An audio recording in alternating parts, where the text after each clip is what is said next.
اعوذ باللہ السمیع العلیم من الشیطان الرجیم بسم اللہ الرحمن الرحیم رب اشرح لی صدری ویسر لی امری واحلل عقدۃ من لسانی ویفقہوا قولی رب یسر ولا تعسر وتمم بالخیر وبک نستعین رب زدنی علما۔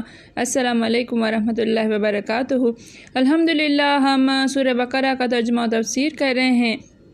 226 آیات کا ترجمہ و تفسیر الحمدللہ ہم کر چکے ہیں۔ آج کا سبق آیت نمبر 227 سے دیکھیے۔ اعوذ باللہ من الشیطان الرجیم وَإِنْ عَزَمُوا الطَّلَاقَ فَإِنَّ اللَّهَ سَمِيعٌ عَلِيمٌ اگر عزموا انہوں نے ارادہ کیا، جمع کا صیغہ ہے یہ، الطلاق طلاق کا، فَإِنَّ اللَّهَ پس ان بے شک اللہ تو بے شک اللہ سمیع خوب سننے والا، علیم جاننے والا ہے۔ وَإِنْ عَزَمُوا الطَّلَاقَ فَإِنَّ اللَّهَ سَمِيعٌ عَلِيمٌ اور اگر انہوں نے طلاق کا ارادہ کیا ہے تو بے شک اللہ سننے والا اور جاننے والا ہے، اور اگر طلاق کا ارادہ کر لیں تو بھی اللہ سنتا اور جانتا ہے۔ ہم کل جو ہے وہ پڑھ کر آئے ہیں، یہ آج کا سبق کل کے سبق کے ساتھ پیوستہ ہے کہ ایلا کے بارے میں، کہ ایلا کہتے ہیں جو کوئی شخص اپنی بیوی سے تعلق نہ رکھنے کی، اپنی بیوی سے مجامعت نہ کرنے کی قسم کھا لے، اس کو اصطلاح میں، شریعت کی اصطلاح میں ایلا کہا جاتا ہے۔ ایلا اس ایسی قسم کو کہا جاتا ہے۔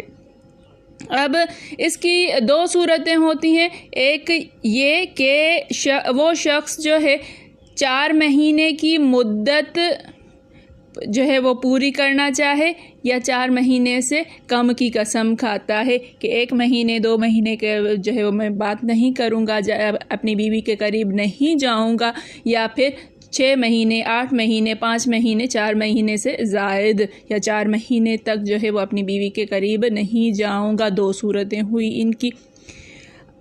اب مسئلہ یہ ہے کہ اس صورت میں 4 مہینے گزر جاتے ہیں یا 4 مہینے پورے ہوتے ہیں، تو اس صورت میں کیا طلاق واقع ہو جائے گی، یا طلاق کا عورت جو ہے وہ مطالبہ کرے گی اور پھر وہ شخص خود طلاق دے گا، یا آٹومیٹک خود بخود جو ہے وہ طلاق واقع ہو جائے گی 4 مہینے کے بعد؟ تو اس مسئلے میں یہاں پر اختلاف ہے۔ کل بھی میں نے آپ سے کہا تھا یہ بہت ہی اہم شرعی مسئلہ ہے، اس کو سمجھیے گا۔ یہاں سے ارشاد ہوتا ہے کہ اگر 4 مہینے گزر جانے کے بعد وہ طلاق دینے کا ارادہ کرے، قصد کرے، اس لفظ سے وَعَزَمُ الطلاق، اس لفظ سے ثابت ہوتا ہے کہ 4 مہینے گزرتے ہیں طلاق نہیں ہوگی، خود بخود طلاق نہیں ہو جائے گی، بلکہ اس شخص کو طلاق دینی پڑے گی۔ جمہور جو ہے علماء متاخرین کا یہی مذہب ہے۔ دوسری جماعت کہتی ہے کہ بلا جمع 4 ماہ گزرنے کے بعد طلاق ہو جائے گی، خود ہی خود جو ہے وہ طلاق ہو جائے گی۔ اس کے اندر حضرت عمر، حضرت عثمان، حضرت علی، حضرت ابن مسعود، ابن عباس، حضرت ابن عمر، زید بن ثابت، بس تابعین سے یہی مروی ہے۔ لیکن راجح قول یہ ہے کہ قرآن کریم کے الفاظ اور صحیح حدیث سے ثابت شدہ قول یہی ہے کہ طلاق واقع نہیں ہوگی۔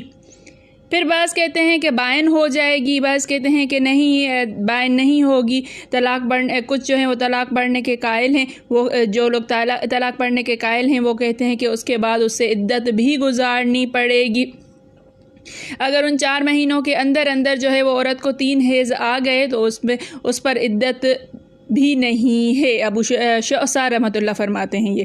امام شافعی کا قول بھی یہی ہے کہ اس کو عدت نہیں گزارنی پڑے گی، کیونکہ 4 مہینے اس نے اپنے شوہر کے بغیر گزارے ہیں، لہٰذا اس کی کوئی عدت نہیں ہے، اس کو طلاق جب پڑ جائے گی۔ تو صحیح بات یہ ہے کہ طلاق واقع نہیں ہوگی خود بخود، بلکہ شوہر سے مطالبہ کیا جائے گا، یا شوہر خود اس کو طلاق دے گا تو طلاق ہوگی، یا وہ پھر سے رجوع کرنا چاہے، اپنی عورت کے پاس جانا چاہے، اس کو اختیار ہوتا ہے، طلاق واقع نہیں ہوگی۔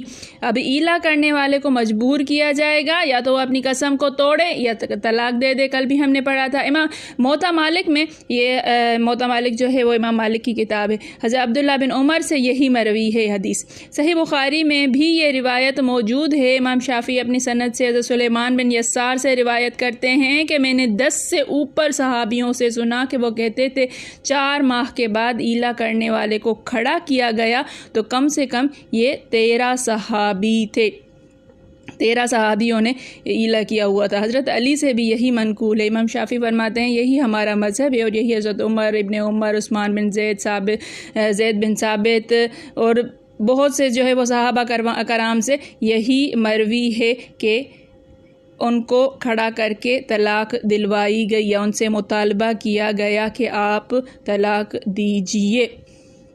اب یہ جتنے بھی جمہور صحابہ، تابعین وغیرہ ہیں، یہ سارے حضرات فرماتے ہیں کہ اگر 4 ماہ کے بعد رجوع نہ کرے تو اسے طلاق دینے پر مجبور کیا جائے گا۔ اگر طلاق نہ دے تو حاکم خود اس کی طرف سے طلاق دے دے گا، کورٹ میں فیصلہ جائے گا اور قاضی جو ہے وہ طلاق دے دے گا، اس کو اختیار ہوتا ہے، شوہر کی طلاق کی بھی ضرورت نہیں ہوگی، مگر یہ طلاق جو ہے وہ رجعی طلاق ہوگی، اس کے بعد شوہر رجوع کرنے کا حق باقی رکھے گا۔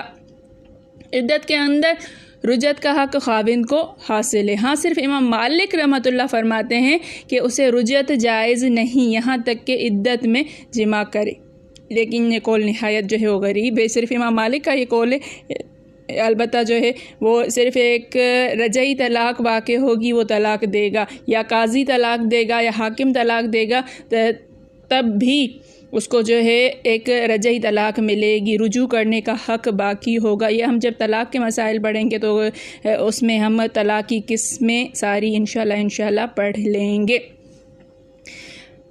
اب ایک واقعہ جو ہے وہ اس کے اندر بیان کیا جاتا ہے، اس کے بہت ساری باتوں میں یہاں پر بھی یہ واقعہ بیان کیا گیا ہے کہ جب حضرت عمر رضی اللہ تعالیٰ عنہ راتوں کو مدینہ شریف کی گلیوں میں گشت لگاتے رہتے تھے، تو ایک رات کو نکلے تو آپ نے سنا کہ ایک عورت اپنے سفر میں گئے ہوئے خاوند کی یاد میں کچھ اشعار پڑھ رہی تھی، جن کا ترجمہ یہ ہے کہ افسوس ان کالی کالی اور لمبی راتوں میں میرا خاوند نہیں ہے جس سے میں ہنسوں بولوں، قسم اللہ کی اگر اللہ کا خوف نہ ہوتا تو اس وقت اس پلنگ کے پائے حرکت میں ہوتے۔ مطلب حضرت عمر رضی اللہ تعالیٰ عنہ اپنی صاحبزادی ام المومنین حضرت حفصہ کے پاس آئے، فرمایا بتاؤ زیادہ سے زیادہ عورت اپنے خاوند کی جدائی پر کتنی مدت صبر کر سکتی ہے؟ فرمایا 6 مہینے یا 4 مہینے۔ آپ نے فرمایا اب میں حکم جاری کروں گا کہ مسلمان مجاہد سفر میں اس سے زیادہ نہ ٹھہریں۔ آپ نے دیکھا ہوگا کہ فوجی حضرات جو ہیں ان کو بھی ہر 4 مہینے کے بعد چھٹی مل جایا کرتی ہے۔ یہ تھا ایلا کے بارے میں، ایلا کا حکم۔ مجھے امید ہے کہ آپ کو کچھ نہ کچھ سمجھ میں آ گیا ہوگا۔ آپ جو ہے وہ اگر سمجھ میں نہ آیا ہو 1-2 بار سن لیجئے گا، انشاءاللہ اتنا مشکل نہیں ہے، لیکن اس کا حکم جاننا ضروری ہے۔ میرے پڑھانے میں، آپ کے پڑھنے میں، میرے سمجھانے میں، آپ کے سمجھنے میں کوئی غلطی خطا بھول چوک ہو گئی ہو تو میں اللہ کے حضور میں توبہ کرتی ہوں اور معافی کی خواستگار ہوں۔ ربنا تقبل منا انک انت السمیع العلیم۔ السلام علیکم ورحمۃ اللہ وبرکاتہ۔